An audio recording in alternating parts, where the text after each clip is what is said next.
நண்பர்களே வணக்கம். பந்தயத்துக்கு தயாராகிறதுல நாள் 3 திங்கட்கிழமை. வாரத்துல முதல் நாளுங்கிறதுனால குளிர் குளியல போட்டு மங்களகரமா கருப்பு கலர் துணியில வண்டி எடுத்துட்டு வட்டமா மேட்டூர்னு ஜிம்முக்கு கிளம்பிட்டேன். காலையில சீக்கிரமா எந்திரிக்கிறது ரொம்ப கடினமா இருக்கு நண்பர்களே. இன்னைக்கு 7:30க்கு எந்திரிச்சேன். எப்படியாவது 6 மணிக்கு எந்திரிக்கிறது என்னோட குறிக்கோள். நாளைக்கு எத்தனை மணிக்கு எந்திரிக்கிறேன்னு பார்க்கலாம். அப்புறம் ஜிம்முக்கு வந்த பிறகு ஏற்கனவே நான் சொன்னபடி காலையில படிக்கட்டு உடற்பயிற்சியும் சாயங்காலம் மத்த உடற்பயிற்சி பண்றதா நம்மளுடைய திட்டமே. திட்டத்தில் இருக்கிறபடி உடற்பயிற்சி எல்லாம் முடித்து விட்டு வீட்டுக்கு போகும்போது வெள்ளரிக்காய் வாங்குவது வழக்கம். ஆனா நம்ம அண்ணனோட கடை 10 to 10:30க்கு தான் திறக்கிறாரு. நான் 9:30க்கே போயிடுறதுனால என்னால வாங்க முடியல. அதனால அவர் கடையை திறப்பதற்கு முன்பாகவே கையை விட்டு எடுத்துட்டு அவருக்கு அமௌண்ட்டையும் அனுப்பிச்சு விட்டு என்னடா அங்க சத்தம்னு திரும்பி பார்த்தா ஆண்டிகளின் சண்டைகள். எதுக்குன்னா இங்க எதை எடுத்தாலும் 20 ரூபாயா, அது வாங்குறதுக்கு தான் அடிப்படி. சரி நமக்கு ஏதாவது கிடைக்குதான்னு கண்டுபிடிச்சதுல இந்த 2 டப்பாவை கண்டுபிடிச்சேன். இதுல ஏதாவது செடி வைக்கலான்னு நினைக்கிறேன். என்ன செடி வைக்கலான்னு கமெண்ட்ல சொல்லுங்க. அப்புறமா வீட்டுக்கு வந்ததும் காலை உணவுக்கு 5 முட்டை கலக்கி ஒரு பெரிய ஆம்லெட்டா போட்டு கூடவே 2 இட்லியும் அது கூட ஒரு மீன் எண்ணெயும் முழுங்கிட்டு காலை உணவு முடிச்சிட்டேன். அப்புறம் கொஞ்சம் ஓய்வு எடுத்ததுக்கு அப்புறமா ஒன்று ஞாபகம் வந்துச்சு. போட்டியில் ஜெயிக்கணும்னா போசிங் பண்ண கத்துக்கணும்னு. அதனால அதையும் கத்துக்கணும்னு களத்துல இறங்கிட்டேன். ஆனா என் மூஞ்ச பார்த்தா கொஞ்சம் காமெடியா இருக்கிறது. அதனால மூஞ்சை மறைத்து விட்டேன். பிறகு மத்தியான உணவு சமைக்க வந்துட்டேன். இந்த செண்டு பாட்டில் 3 அமுக்குனா கொஞ்சமா எண்ணெய் வரும். அந்த கொஞ்சம் எண்ணெயை வச்சு மதிய உணவு சமைத்து முடித்து சாப்பிட்டு முடிச்சுட்டு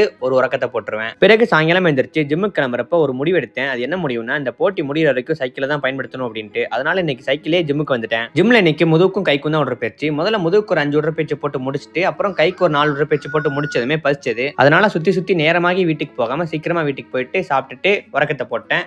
உறுதியாக நண்பர்களே, நாளைக்கு பார்க்கலாம்.